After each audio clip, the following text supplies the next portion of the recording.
thanks for the introduction. My name is Mehdi, co-founder and director of Sigma Prime. We are an information security consultancy working on blockchain tech. I'll be talking to you guys about some of the stuff that we've been learning over the past few years. Quick introduction first, to just touch base and make sure you all know what we do, who we are. And then I'd like to go over what we'd like to see from clients when they come to us for external security assessments. We'll also cover the most common smart contract security pitfalls that we've been seeing over the past few years. And I'd also like to touch base on the fact that smart contract security is only a subset of Web3 security. I'll go through that as well. May or may not have time for a few questions at the end. See how we go. So Sigma Prime, SigP for short. Security assessments, obviously, that keeps us really, really busy, as you can imagine. A bunch of smart contract security reviews targeting EVM chains and non-EVM chains. So think of WASM runtimes, Rust smart contracts. These are things that we review for our clients. We're also very comfortable diving deeper into other layers of the stack.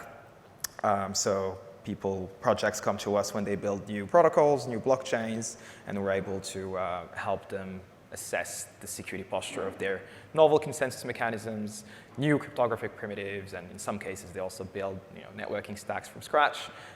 So we help with that as well. Layer 2 systems have kept us really busy. We reviewed some of the most prominent optimistic rollups over the past year or so.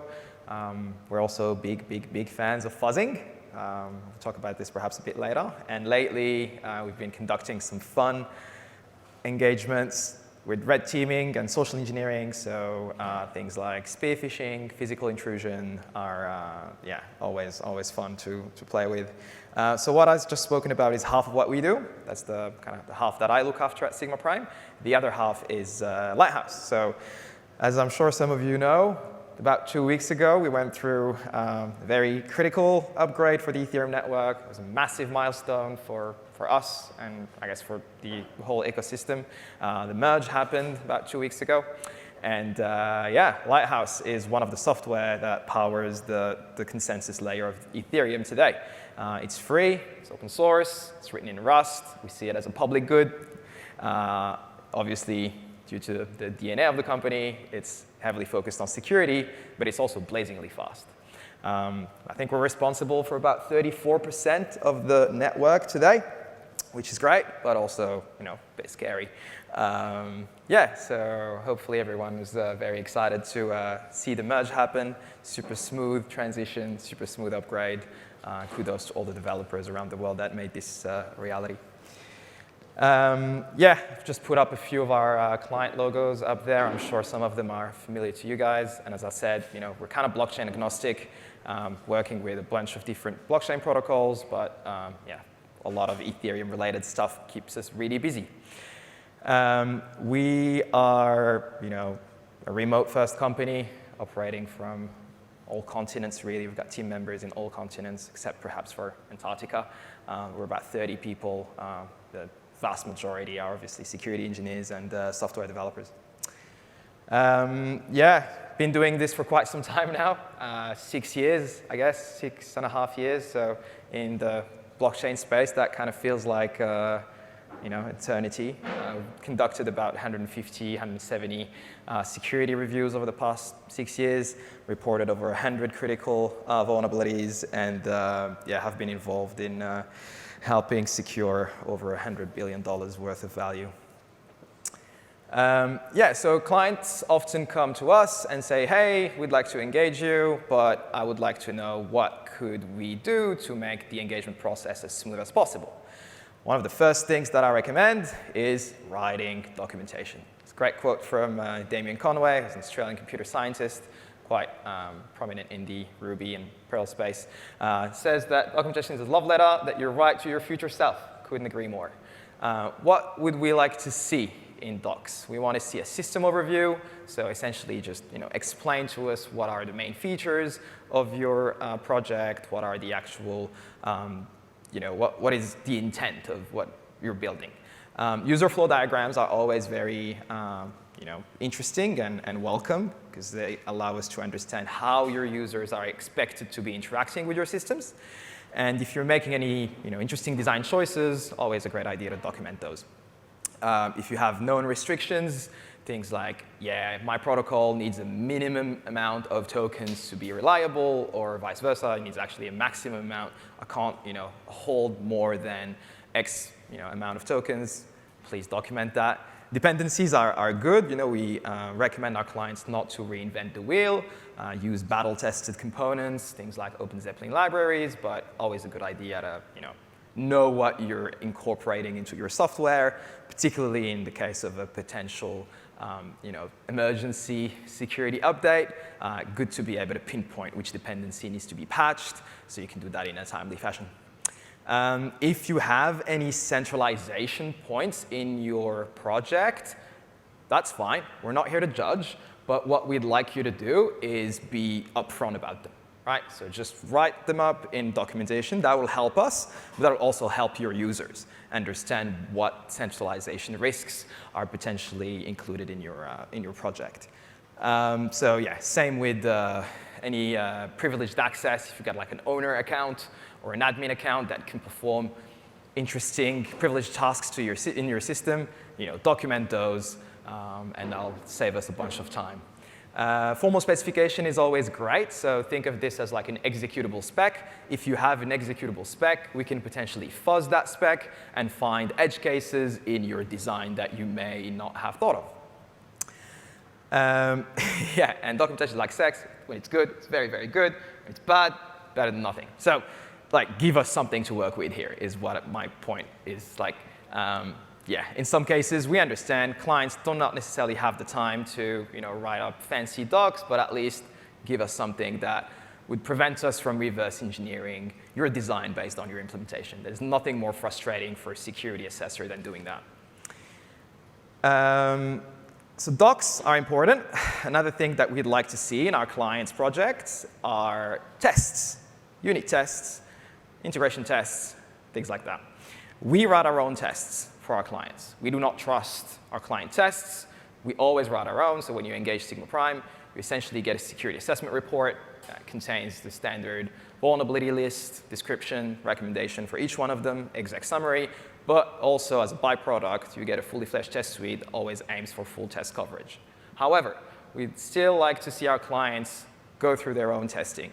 So I've actually stolen this from Samson's presentation at the DeFi Security Summit. I thought he was really on point on the different types of tests that can be and should be written by the development teams.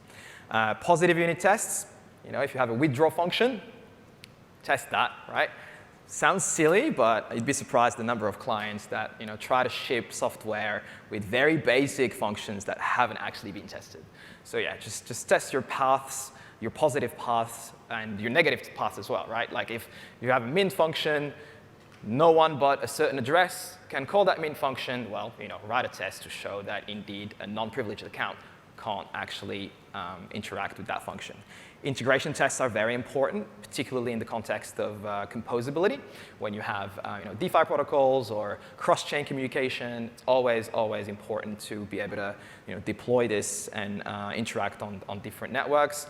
Active tests or post-deployment testing, once you have sort of working product that you're comfortable with, deploy it on test nets, Gurley, Ropsten, or whatever, and make sure that the thing works as intended. Once you've done this, you're already starting to look pretty good. If you want to perform some fuzzing, that's always nice. As I said, we're big fans of fuzzing. Foundry actually allows you to do that relatively simply these days. And obviously, bonus points for formal verification. Kudos to our friends at Certora, who are trying to sort of democratize the formal verification space for the Web3 world. You can use a bunch of different testing frameworks, Hard Hat in JavaScript, Brownie in Python, Foundry in Rust, but allows you to write your tests in Solidity. Yeah, we use Brownie, because we're big fans of Python. We hate JavaScript, not going to lie. I'm not fans of JavaScript at SIGP. But yeah, so we'll usually pick Brownie unless there's a very strong preference for our clients, in which case we're happy to switch to any other framework. Yeah, and this is why we write our own tests. We don't don't trust whatever our clients have been doing, and we hopefully will focus on edge case testing and hopefully surface interesting bugs that our clients haven't necessarily thought of. Cool. And another question I get is, when should I be getting an audit?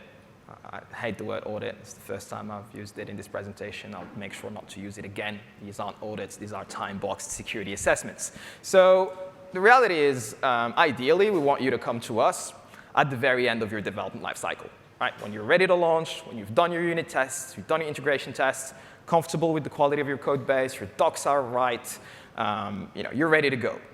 But obviously, we understand that people sometimes want to get feedback a bit early on. And that's absolutely fine. And the key here is really whenever you're ready to get that feedback, to receive that external feedback.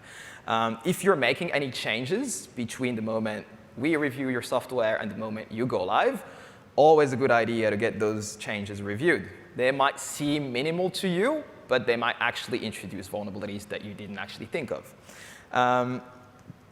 If you can, and you should be able to, perform static analysis on your code base. Right? There's a couple of open source, free static analyzers out there. There's no reason really not to run these. And they will allow you to pick up the low-hanging fruits, and they will allow us to actually focus on the high-value type of vulnerabilities, things like critical business logic type flaws, and not waste our time with stuff that you can very easily pick yourself. We're busy. We're very busy. So if you need auditing services, please reach out very early. It can be quite challenging because we're booked out for months, and our sister companies are other blockchain security firms as well. But trying to get in our schedule. In some cases, I'm having conversations with people that are in the design phase, and I guess my job is to make sure that we can estimate and provision the right amount of time for us to be able to deliver a decent level of security assurance. Cool. I'll go fairly quickly on the smart contract security pitfalls that we've been noticing. It's the usual suspects. Reentrancies, unfortunately, are still very, very common. Weak access control, that's something that's been biting a bunch of developers. Unsafe external calls, particularly with delegate calls, are something to be really, really cautious about. In the context of DeFi, I keep seeing price oracle manipulations. It's been years now. They still pop up every now and then. Overflows are kind of OK, because since Solidity 0.8, there's sort of mathematic protection for overflows baked into the language. However, what happens if you overflow, you actually revert the transaction. So you probably don't want that either. So keep that in mind. Accounting errors are also very common for swapping protocols. We work with a bunch of swapping protocols, and they always need to keep track of accounts and balances. And they sometimes introduce the concept of shares and confuse shares and the amounts, and can create a whole mess, and sometimes actually break the protocol and render the whole thing useless. We've been playing a lot with smart contract wallets over the last few years. We've seen a bunch of replay attacks. Use nonces. Right? Use nonces. Otherwise, you're most likely vulnerable to replay attacks.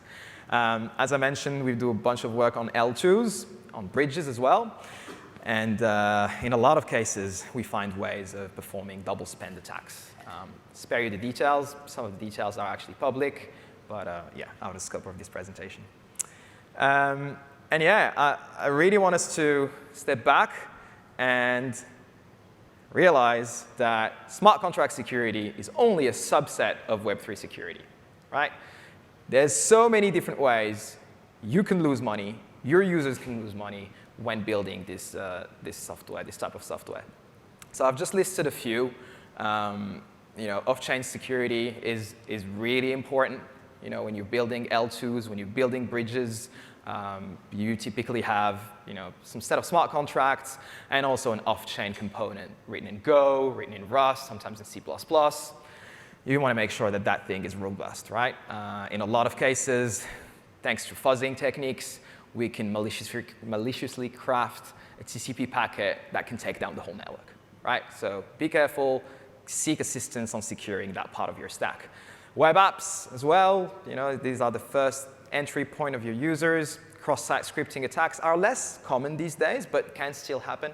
And in that case, you basically allow an attacker to embed malicious JavaScript into your front end, and it can be quite dangerous, as your users might think they're interacting with the right website, and they effectively are, but the attacker actually replaced the contract that they're going to be talking with.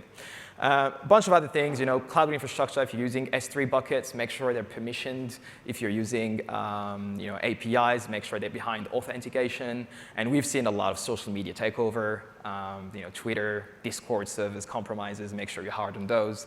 And spear phishing as well is still, unfortunately, a massive attack vector. So yeah, in conclusion, Web3 security is quite hard, but luckily there's people like us that can help you throughout this journey. Thank you.